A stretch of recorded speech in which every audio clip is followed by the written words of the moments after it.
sauve Jono, oh sauve Jono, ni jamais sauve Jono. Oh mi pipi mengo, oh mi pipi mengo, l'undame ne posita. Eh mi pipi mensu, oh mi pipi mensu, l'undame ne posita. Oh la bembangam de mon cheno son water. Oh le flamme, oh le flamme, dungo gambe couvre duma.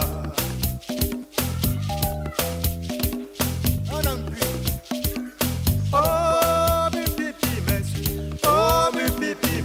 l'utame le posita.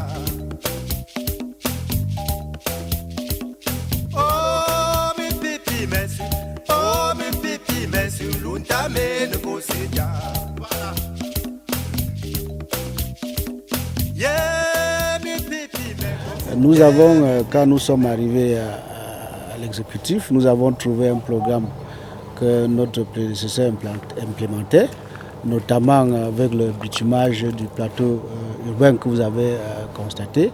Et nous nous sommes enfoncés dans ce programme parce que nous pensons que c'est les infrastructures de transport qui vont booster l'économie. Pourquoi? Parce qu'il était question pour nous, à ce temps-là, n'est-ce pas, de désenclaver tous les bas-fonds producteurs, n'est-ce pas, pour permettre l'évacuation des produits agricoles vers les routes principales et vers les marchés.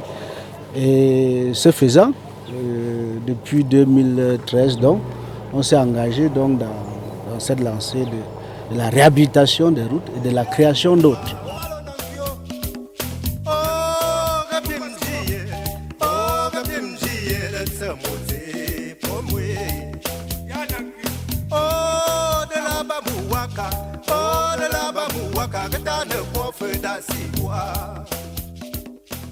C'était mon premier lieutenant, si je peux dire que j'étais le capitaine d'équipe, puisque depuis 2002, je l'avais toujours sollicité comme le président de la commission des grands travaux. Et je suis fier de ce que le maire actuel a continué à mettre ses bottes pour pouvoir, n'est-ce pas, entrer là où je n'ai pas pu entrer, c'est-à-dire qu'aller plus loin. Je suis ingénieur civil polytechnicien. C'est un ingénieur de travaux publics qui m'a remplacé et qui est en train de faire, qui est en train d'ouvrir des voies, qui est en train d'entretenir des voies, qui fait beaucoup. Et c'est du palpable, les populations voient.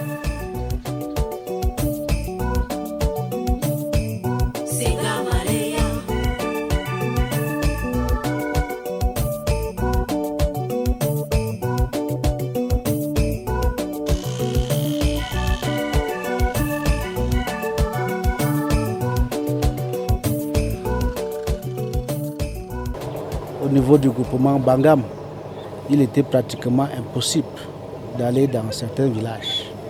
Nous nous réjouissons aujourd'hui, avec le concours du gouvernement de la République, d'avoir réussi, donc, n'est-ce pas, à désenclaver, on peut le dire ainsi, le groupement Bangam à la satisfaction de nos populations. Nous avons réhabilité certains tronçons de route dans le groupement Bameka et dans le groupement Bamejou où nous nous trouvons. On en a fait autant. Dans le groupement Bawang, en 2014, nous avons réhabilité certaines routes principales là-bas.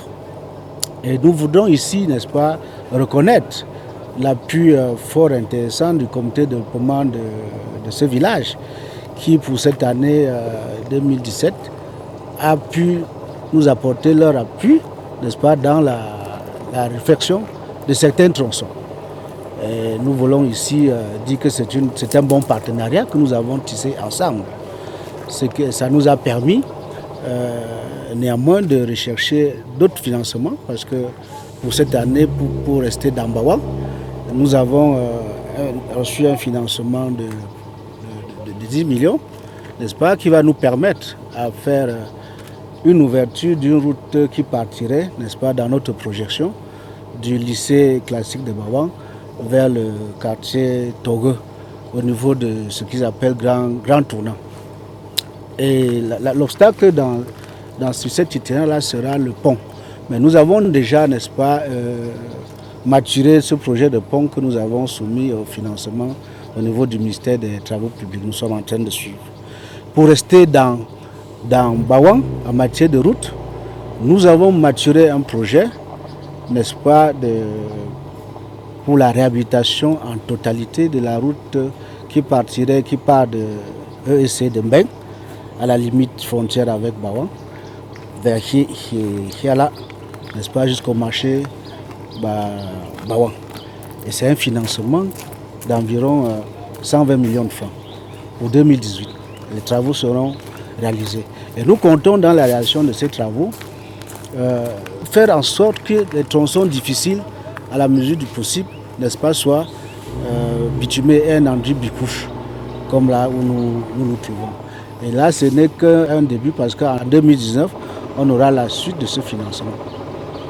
N'est-ce pas? Vous comprenez donc qu'en matière de route, nous avons réussi à couvrir tous nos 4 groupements. Si nous cumulons tout ça, nous avoisinons 60-80 km de voies. Les routes, vraiment, si les routes sont bien, c'est que si vous aidez n'importe comment et que les routes ne sont pas bien, c'est que nous allons passer par comment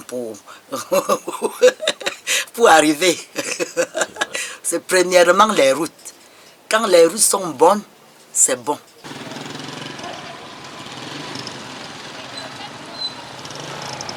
La mairie a amélioré, a facilité le transport des personnes. Déjà, il y avait des ponts pour y accéder, il fallait contourner. Il y a eu des ponts, par exemple à Chimboum ici. Pour aller à Chim, il fallait contourner par ce chemin-là. Le maire a fait un pont ici qui lie facilement Boumchi, Kang, tout ça. Je parlerai encore de Menanglo. Pour aller à Chu, il fallait passer par Toumi. Aujourd'hui, on passe par ici à Lat.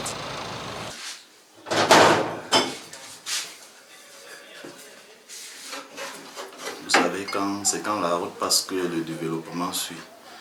Je suis commerçant au niveau du Bangam et le maire dernièrement a pris l'initiative de désenclaver le tronçon reliant Bangam à Tchoum, ce qui fait que ça rend un peu l'accès facile aux personnes qui peuvent traverser le village.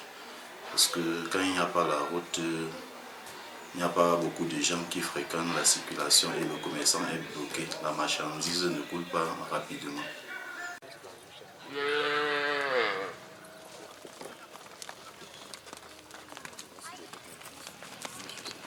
Ce que la mairie a fait pour la route, pour les villages, la mairie a bien travaillé. Partout il y a des routes, partout il y a l'eau, le marché, les forages, tous les villages. Partout, ce n'est pas seulement un seul quartier. Ici, Bangam, Tchoum, Chu, un peu partout. La mairie a bien travaillé.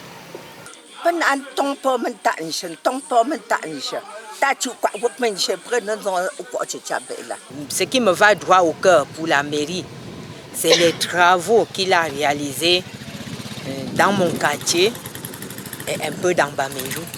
Principalement la route-ci, qui n'était pas opératoire. Il a ouvert les arbres là-bas pour descendre vers la chefferie. Il y avait plein d'arbres ici, avec trop de creux, où chacun en passant là-bas ne faisait que tomber. Si bien qu'on voulait contourner d'abord par la grande route-ci avant d'aller à côté. Mais il a raccourci le chemin, la mairie a raccourci le chemin à tout le monde. Et on l'a félicité. Partout dans les lieux de deuil, quand nous allons au deuil, c'est les commentaires de la mairie qui commencent fort fort. On apprécie, on dit ce qu'il a fait, on dit qu'un maire sans concurrent, lui, il crée ses routes comme lui, il fait ses choses comme lui là. Si vous le voyez n'importe comment, c'est comme ça que son cœur est pour Bamejou.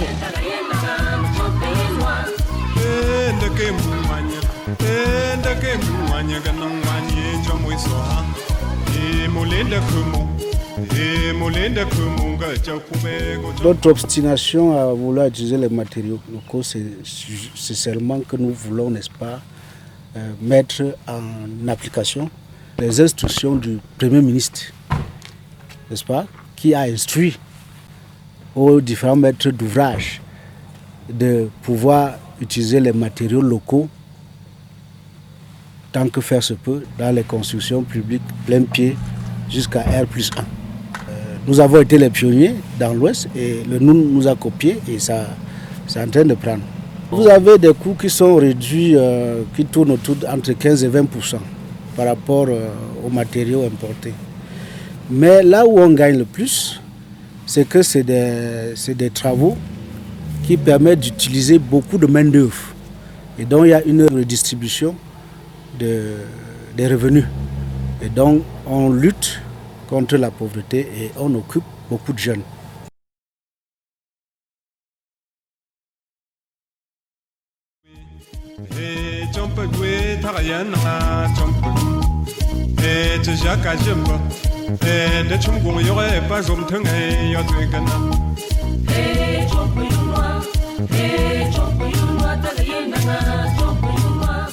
Le secteur de l'éducation, la carte scolaire qui est densifiée, c'est l'œuvre de l'exécutif communal RDPC de la commune de Bamejou. Je peux dire depuis 2002, nous avons intensifié la carte scolaire en créant de nouveaux établissements, aussi bien au primaire qu'au secondaire. Et nous avons négocié, je peux le dire ainsi, la construction de la plupart des salles de classe.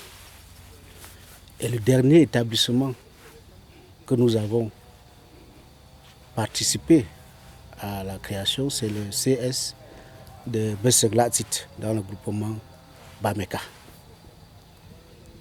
Et lequel CS est déjà fonctionnel, avec un bâtiment construit par les populations et avec l'apport de la commune qui est venue pour la charpente, la toiture complète de ce bâtiment. Nous, les notables, nous sommes réunis, on a pris des décisions. C'est-à-dire que chaque parent, chaque responsable de concession devait verser 10 000 francs. Les femmes, 5 000 francs. C'est-à-dire que même si dans votre concession, vous avez 10 francs, chaque femme doit donner 5 000. Les jeunes, bon, comme ils sont un peu maîtrisables, devaient donner soit 1 000 francs, soit 2 000. Ce n'était pas très facile pour les jeunes. C'est comme ça qu'en très peu de temps, nous avons acheté le ciment, le sable, tout pour lancer les 2 premières salles et le petit bureau que vous voyez là. Lorsque nous sommes arrivés au niveau de la charpente, les gens ont fait des dons d'arbres que les cieux ont sorti, les lattes et autres. On a mis la charpente. Maintenant, il fallait les tôles. Il n'y avait pas de tôles. Nous avons fait recours à la mairie. Et monsieur le maire vraiment a répondu comme s'il attendait. Rapidement, il nous a fourni 72 tôles de 6 mètres.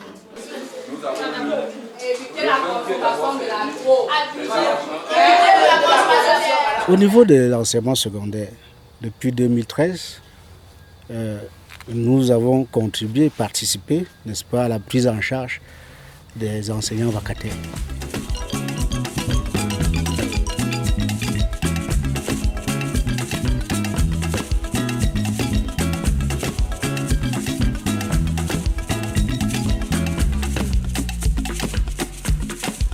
John Granville, de Potokoudou. John Robinson, sauf le moi. Volonté du corps de la paix. Nous sommes aussi confrontés, ça c'est vrai, un problème de personnel d'enseignants. C'est insuffisant et je voudrais ici tirer un chapeau à monsieur le maire qui, à chaque fin d'année, ne cesse de nous apporter, nous appuyer par rapport au paiement des frais des vacataires, déjà ça. Et lorsque je parlais de la capacité d'accueil, il n'y a pas que capacité d'accueil en termes de salle de classe, mais aussi capacité d'accueil en termes de places assises. Donc déjà 2 fois, monsieur le maire est venu en appui aussi technique pour nous octroyer des tables bancs. Et c'est ça qui nous a permis de résoudre un certain nombre de choses. Si je prends Bameka qui me concerne particulièrement, la mairie a construit un bâtiment au CS de Messène, 2 bâtiments à l'école publique de Bapen, 2 bâtiments à l'école publique de Nkek.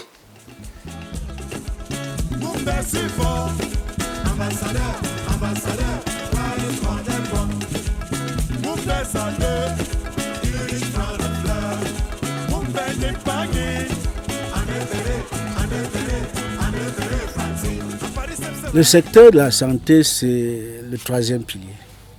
Parce qu'il faut, on voit des femmes fortes, des hommes en bonne santé, des enfants en bonne santé pour booster le développement. Et donc, nous avons pratiquement une ligne budgétaire dans notre budget pour l'appui au secteur santé. Et cet appui se matérialise dans la prise en charge du personnel bénévole qui s'occupe des campagnes de vaccination. Cet appui se manifeste, n'est-ce pas, par le cri que nous lançons à certaines de nos élites qui nous viennent en appui en offrant des équipements, n'est-ce pas, et qui viennent accompagner déjà ce que le gouvernement de la République fait. Parce que vous avez dû constater que par le biais des ressources transférées, nous avons pu équiper le centre de santé intégré de Bawang, que nous sommes en train de solliciter sa transformation en CMA. Et une élite nous a aussi accompagnés en apportant d'autres équipements. Nous avons équipé le centre de santé de Nkek Angwang. Nous avons équipé même, toujours par le biais des ressources transférées, l'hôpital de district. Vous avez constaté que dans cet hôpital de district, nous avons pu amener un groupe de compatriotes du groupement Bamejou à construire un bloc chirurgical.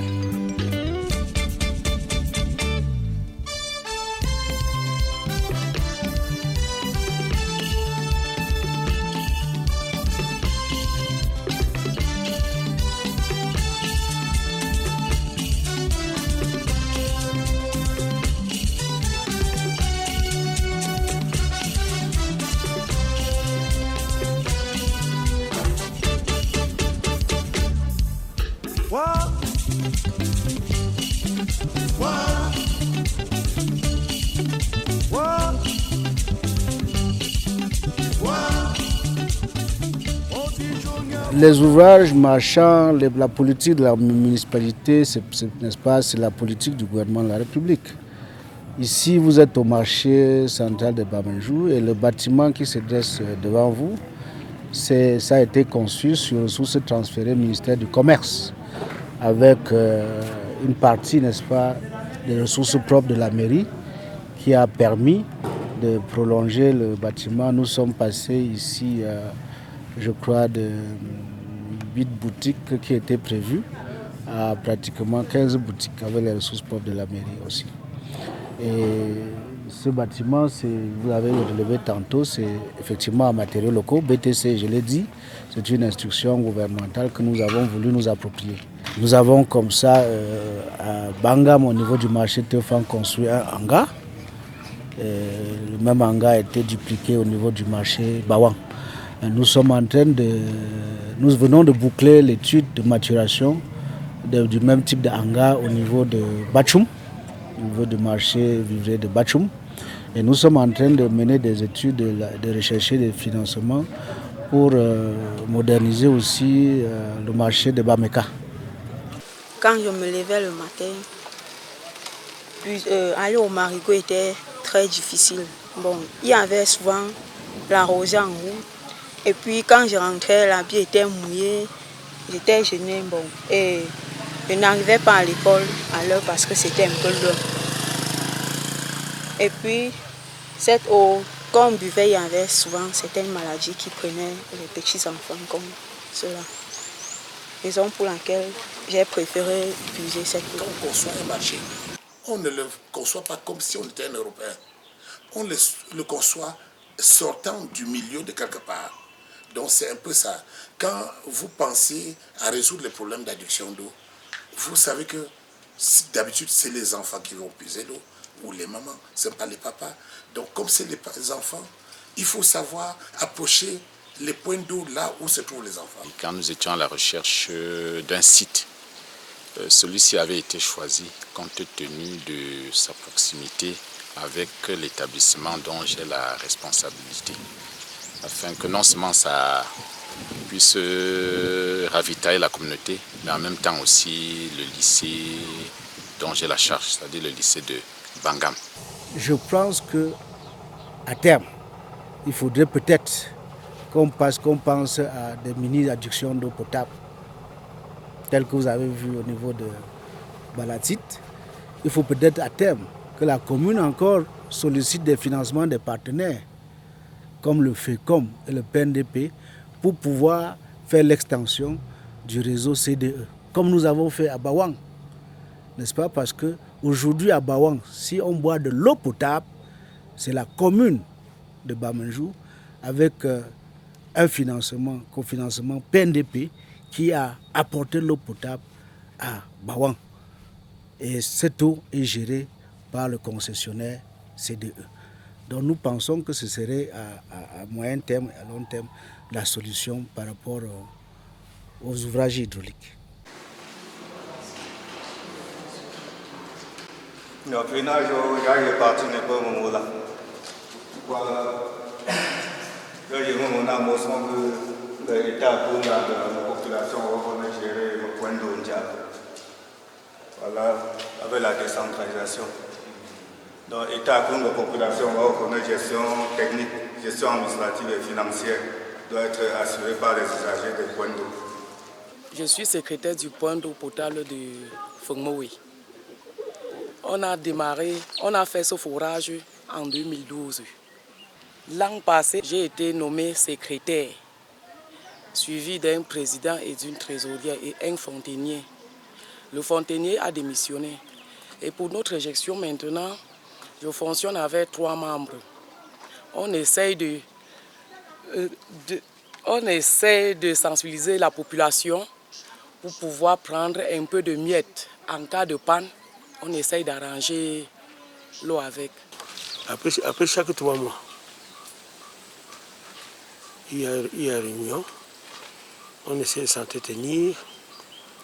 On monte des rapports et puis on donne des lignes de conduite à tenir. Si nous trouvons qu'il y a des branches d'arbres, n'est-ce pas, qu'il faut recruter pour empêcher à ce qu'il y ait de l'aération, on somme d'abord, on demande au propriétaire de tailler. S'il ne le fait pas, nous le faisons.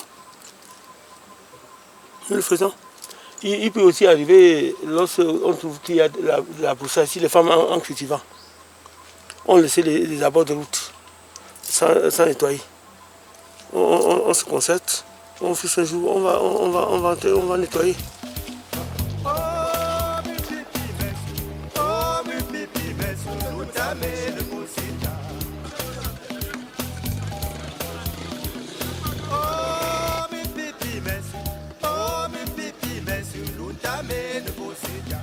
Nous avons la chance, et c'est encore l'occasion pour moi, on ne cessera jamais de remercier le chef de l'État. Nous avons eu la chance, n'est-ce pas, qu'il nous appuie dans le projet de l'électrification du département de Haut-Plateau. On appelle ça le projet d'Air Haut-Plateau. Et c'est un projet qui a un financement, une partie du financement qui vient de l'Union européenne. Et l'apport des 4 communes du département avoisinait les 400 millions. Et nous avons tendu la main.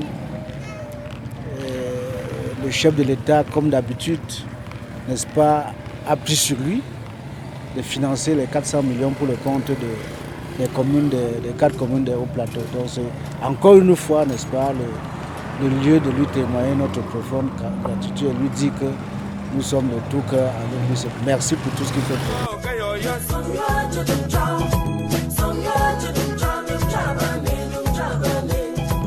Nous ne saurons, n'est-ce pas, avoir des structures de sécurité qui vivent dans le délabrement. Donc nous avons voulu ainsi réhabiliter les structures, le bâtiment de la brigade de gendarmerie. Nous avons réhabilité en même temps un bâtiment annexe qui sert de logement d'astreinte. Et comme le ministre, le délégué général à la Sûreté nationale, nous avait créé notre poste de sécurité publique, on a conventionné une maison que nous avons réfectionnée, on y a installé le poste de sécurité publique en attendant que le dossier de demande de financement pour la construction d'un commissariat que nous avons introduit, qui est suivi par une de nos élites, puisse aboutir. Je suis d'autant plus content, peut-être que je ne devais pas citer le nom, des travaux que le maire actuel effectue. Vraiment, si on demande moi, on me met à deux avant quand même que entre vous choisissez le maire, je lui laisserai place. Moi, ce n'est pas pour des intérêts personnels. Je veux des intérêts de mon village.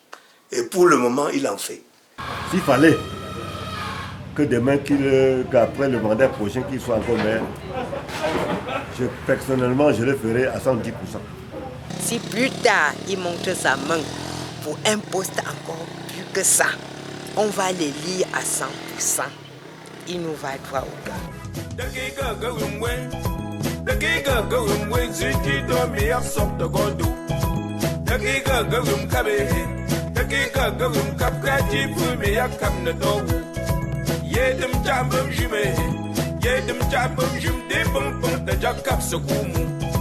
Some you to bet them jog,